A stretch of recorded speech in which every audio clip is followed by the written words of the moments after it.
Bismillahirrahmanirrahim. Assalamualaikum warahmatullahi wabarakatuh.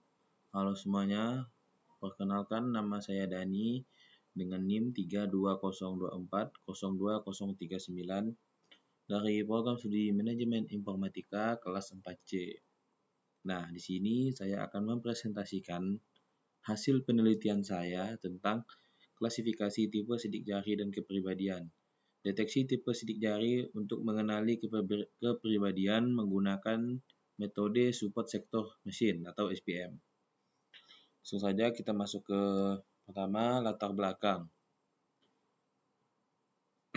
Apa itu dermatologi? Dermatologi adalah studi ilmiah mengenai pola guratan kulit termasuk sidik jari. Penelitian Panukar dan Senthil Kumar menemukan hubungan statistik antara pola sidik jari dan kepribadian. Nah, di sini ada 3 pola dasar sidik jari menurut Galton. Yang pertama ada aksi, yang kedua ada loop, dan whorl. Masalah yang dihadapi. Scanner sidik jari konvensional hanya untuk verifikasi keamanan, tidak menampilkan informasi tipe pola sidik jari, aksi, loop, dan whorl kepada pengguna. Banyak orang tidak tahu tipe pola sidik jarinya sendiri.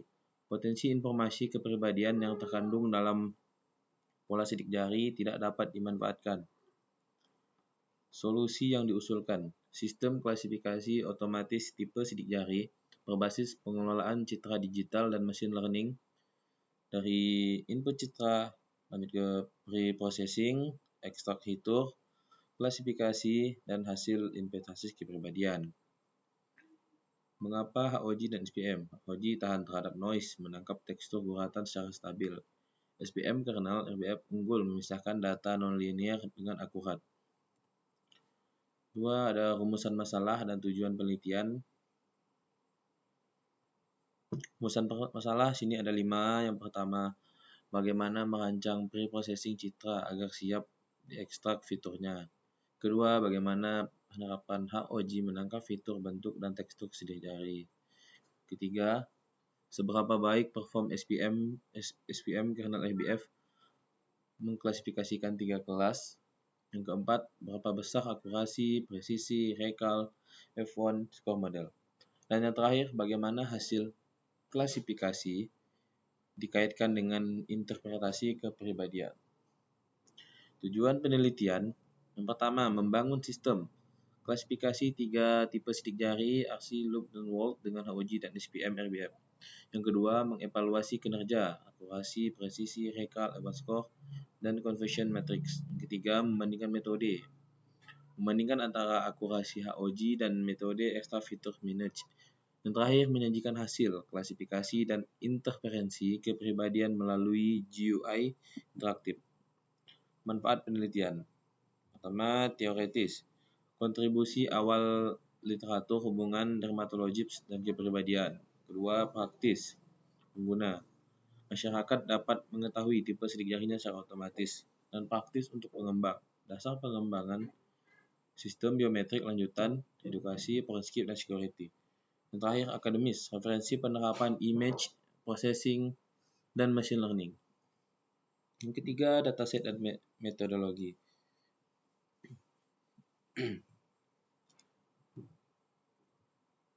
Sumber dan komposisi. Di sini ada 3 tipe, yaitu aksi, loop, dan whorl. Jumlahnya 560 untuk aksi, 560 untuk whorl, dan 559 dari whorl.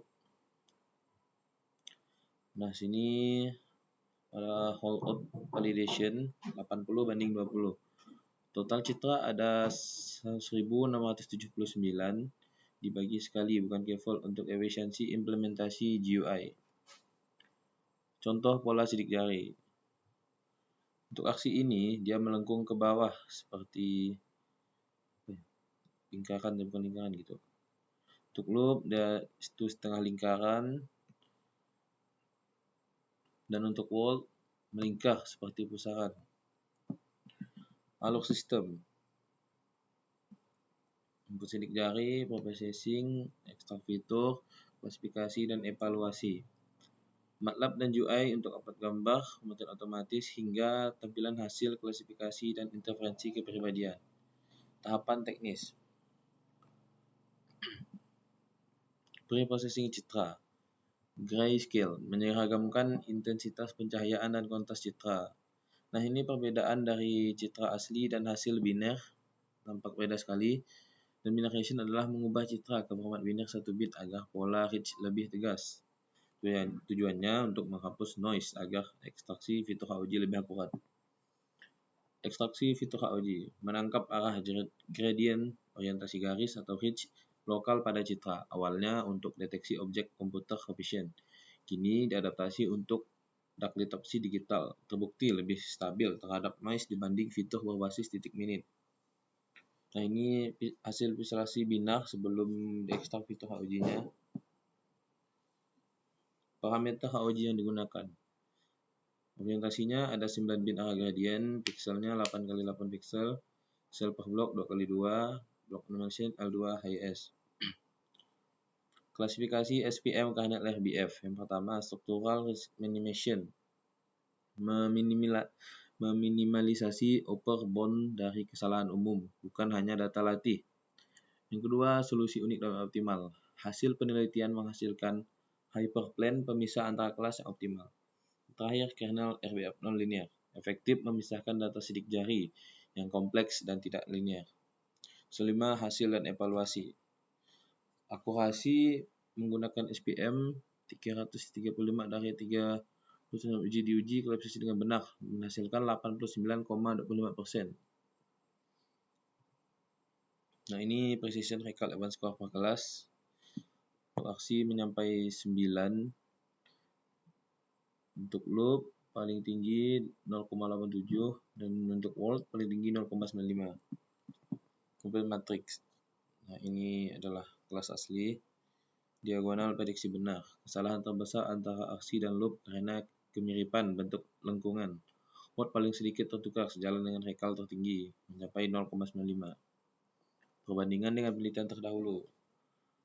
Nah, ini perbandingan dari HOG. Mengapa HOG lebih unggul? Minute rentan noise dan bergantung kualitas citra. HOG menangkap struktur dan tekstur lebih stabil. Akurasi naik menjadi 8,3 poin dibanding Minute. Dan keenam ada interpretasi dan kesimpulan. Interpretasi kepribadian per tipe. Aksi menjunjung nilai budaya, berakhlak tinggi, berpandangan konvensional. Dan loop serius memiliki daya ingat visual tinggi, fokus mendalami suatu hal. Terakhir, world jujur, kritis, perfeksionis, kompetitif, dan mempunyai tekad yang kuat. Kesimpulan, HOG dan SPM-RF menghasilkan 3 tipe sidik jari dengan akurasi 89,25%. Performa terbaik pada World F1 0,94, terendah pada Loop F1 0,87. HOG lebih stabil terhadap noise dibanding Minute. Akurasi naik 8 poin, berhasil diimplementasikan dengan GUI interaktif berbasis MATLAB. Saran, validasi impresi, interpretasi kepribadian dengan tes psikologi standar. Perkaya variasi dataset, pencahayaan, kualitas sensor, eksplorasi algoritma lain seperti min-CNN sebagai pembanding. Uji robustness terhadap sidik jari, cacat, luka, dan goresan. Nah, mungkin cukup sekian presentasi dari penelitian saya. Selebihnya saya mohon maaf jika ada kekurangan. Saya akhiri. Wassalamualaikum warahmatullahi wabarakatuh.